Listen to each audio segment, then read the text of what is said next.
చూరా వచ్చింది ఇంట్లో మన వాళ్ళ వెళ్ళాక అనుకున్నాం ఇక బాబు జలచౌర్యం రేవంతు చోద్యం ఇప్పటి గుసగుసా అత్త అట 7 ఈతల నక్కకు 3 ఈతల నక్క తినక నేర్పినట్టుగా ఉంది ఇప్పుడు వ్యవహారం. బాబు జలచౌర్యం ఇప్పుడు పోతున్నాయట.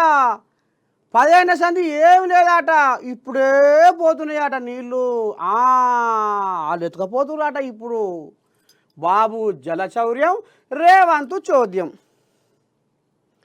అంతనాడు లేదు ఇంతనాడు లేదు, సంతనాడు పెట్టింది ముంతంత కొప్పు అన్నట్టుగా అత్త కోడలకు బుద్ధి చెప్పి అత్త ఇగో కొప్పు పెట్టుకొని తిరుగుతుందట సందులల్లా. మరి కోడలు పసి కట్టదా?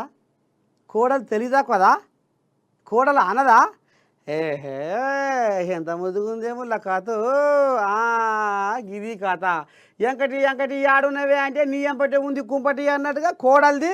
మా అత్త ఎటు తిరుగుతుంది, మా అత్త ఏం చేసింది, మా అత్త గతంలో ఎక్కడెక్కడ ఏ వ్యవహారాలల్లో రాసుకొని పూసుకొని తిరిగిన ముచ్చట తెర మీదకి వస్తూనే ఉండే.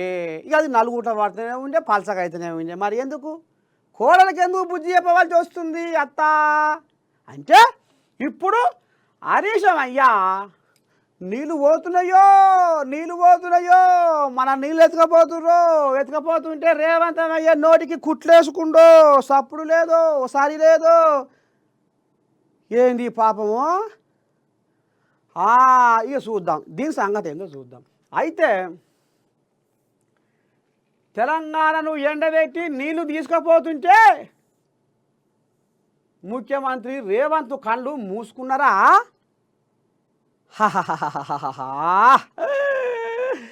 ఇక మరి పెద్ద మనిషి కేసీరావయ్య తెలంగాణలో కంటి వెలుగు పథకం తెచ్చి ఇంతగానం జనాలకు పరీక్షలు చేసుకొని అద్దాలు ఇస్తామని ప్రకటిస్తే ఈ రేవంతమయ్య సలగుండా ఎందుకు పోకుండొచ్చు ఈ క్యాంపులకు? కళ్ళు చూపించుకొని పరీక్షలు చేసుకుంటే పాపం రేవంత్కు కళ్ళు మంచి కనపడును. ఏమో వాళ్ళు అంత రామశాఖని చూడశాఖని పథకం తెచ్చింది మరి కంటి వెలుగు. మళ్ళీ అదే పెద్ద మనిషికి కేసీరావయ్యకు పంటి నొప్పి అయితేనే ఢిల్లీకి పోతాడు, కంటి నొప్పి అయితే ఢిల్లీకి పోతాడు. జనాలేమో కంటి వెలుగు పథకంతో ఏమో ఇటు తిరగాలి, తెలంగాణ అధికార సుడు తిరగాలి, క్యాంపుల కాడికి పోవాలి, పిచ్చితే ఊసిపోయి అద్దాలు పెట్టుకోవాలి. ఇక ఈయన మాత్రం ఢిల్లీకి పోతాడు. రేవంతం పోనట్టు క్యాంపుకు, అందుకనే ఆయన కళ్ళు బాగా కనపడలేనట్టు. సీఎం పక్క రాష్ట్రానికి పరోక్షంగా సహకరిస్తున్నారా? దీనిపై మంత్రి ఉత్తమ్ ఎందుకు మాట్లాడతలేరు? కేంద్రాన్ని కృష్ణా బోర్డును నిలదీస్తలేరు ఎందుకు? మన దండం పెడితే సంసారి సటగురిగా అన్నట్టే ఉంది ముచ్చట. త్రిసభ్య కమిటీ సమావేశం పెట్టాలని అడగరేంది? బీజేపీ ఎంపీలు కేంద్ర మంత్రులు ఏం చేస్తురే మీరు? ప్రజలు గోసపడుతున్నా కిషన్ రెడ్డి పట్టించుకోడా ఏంది? వీరు కేంద్ర మంత్రులు మచ్చ తెచ్చుకుంటారుగా. రాష్ట్ర ప్రయోజనాలు పట్టని మీకు పదవులు ఎందుకు? నీళ్లను సాధించండి, లేదంటే పోరాటానికి రండి. నిప్పులు జరిగిన మాజీ మంత్రి హరీష్ రావు.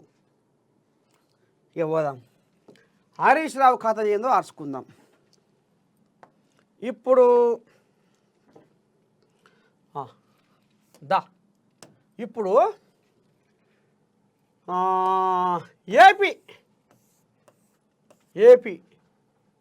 ఏపీ భాగవతం ఏంది?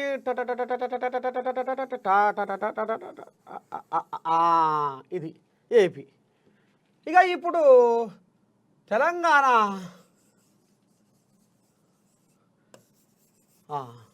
ఏదో ఇది ఏపీ, ఇది టీఎస్ఓ టీజో ఏదో ఒకటిగా నోటికి వచ్చింది. సరే, ఇట్లా ఉంది కథ. అయితే ఇప్పుడు కృష్ణా జలాలు చక్కగా హీడంగా పోతున్నాయి అన్నట్టు అర్థమవుతుంది. ఆదురావు మంచిగా మరి ఇళ్ళకి వెళ్ళి నీరు పోతున్నాయి.